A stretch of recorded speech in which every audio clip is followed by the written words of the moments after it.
नमस्कार, TV 9 digital में आपका स्वागत है और मैं हूं कार्तिकेय शर्मा। सबसे पहले आप सबको नववर्ष की बहुत बहुत शुभकामनाएं। नया साल आपकी ज़िंदगी में खुशियां लाए और 2021 से 2022 आप सबके लिए ज़्यादा बेहतर साबित हो। नए साल की सियासत की बात के पहले एपिसोड में आज हम चर्चा करेंगे श्रीलंका की।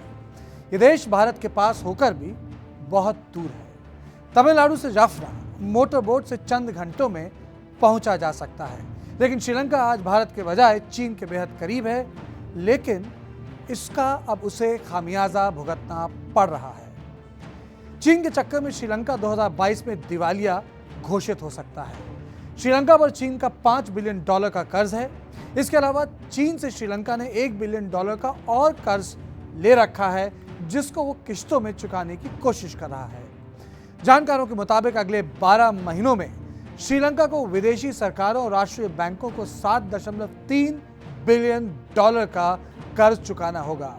इसके साथ साथ $500 मिलियन के सॉवरेन बॉन्ड्स भी श्रीलंका पर बकाया हैं। लेकिन श्रीलंका के पास इस वक्त अपने बैंक में महज $1.6 बिलियन हैं। देश की हालात इतने खराब हैं कि श्रीलंका को कर्ज चुकाने के लिए दूसरे देशों से खाने पीने की चीज़ों का निर्यात करना पड़ रहा है।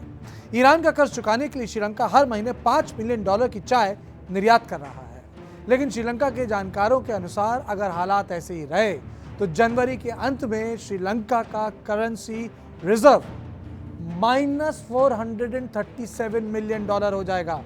सही सुना, -437, और विदेशी कर्ज चुकाने का ब्याज बढ़कर $4.8 बिलियन हो जाएगा।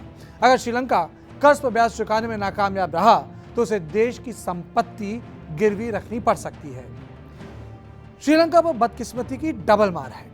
कोविड के कारण देश में धंधा मंदा हो गया है। 5 लाख लोग गरीबी रेखा के नीचे चले गए हैं। श्रीलंका में इन्फ्लेशन सर चढ़कर बोल रहा है। इस वक्त इन्फ्लेशन 11 से ऊपर है। राष्ट्रपति गोटाबाया राजपक्षे ने फौज को देश में खाने पीने की चीजें मुहैया करवाने का अतिरिक्त काम दिया है। देश का हाल इतना बेहाल है कि दुकानदार 1 लीटर दूध नहीं बेच पा रहा।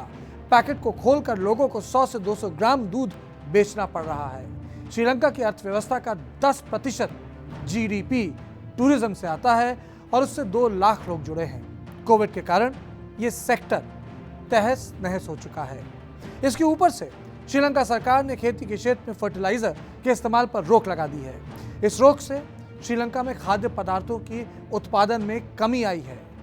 आटा, चावल और दूध की कमी हो गई है।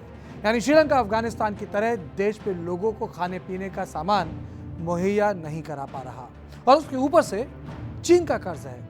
खास बात यह है कि चीन का कर्ज किसी विदेशी देश से कर्ज लेकर चुकाया नहीं जा सकता। ना आप वर्ल्ड बैंक से पैसा ले सकते हैं, ना इंटरनेशनल मॉनेटरी फंड से। चीन कर्ज के एवज में हमेशा जमीन हड़प लेता है, जैसे कि उसने 3 साल पहले श्रीलंका के हम्बनटोटा बंदरगाह पर कब्जा कर लिया था। इसको लेकर श्रीलंका ने भारत, चीन और बांग्लादेश से आर्थिक मदद ली है। भारत श्रीलंका को खाद्य पदार्थ और दवाइयां मुहैया करा रहा है, लेकिन जानकार कहते हैं कि ये शॉर्ट टर्म पहल है। श्रीलंका में सब्जियों के दाम 50% बढ़ गए हैं। उसको ओमान से तेल के आयात के लिए कर्ज लेना पड़ रहा है। इससे यही पता चलता है कि चीन कैसे कर्ज के जरिए देश को अपने शिकंजे में कस लेता है, और अगर उसके ऊपर देश का राजनीतिक नेतृत्व कमजोर हो तो समस्या और बड़ी हो जाती है। तो सियासत की बात में बस इतना ही। देश और दुनिया की बाकी खबरों के लिए देखते रहें टीवी 9 डिजिटल।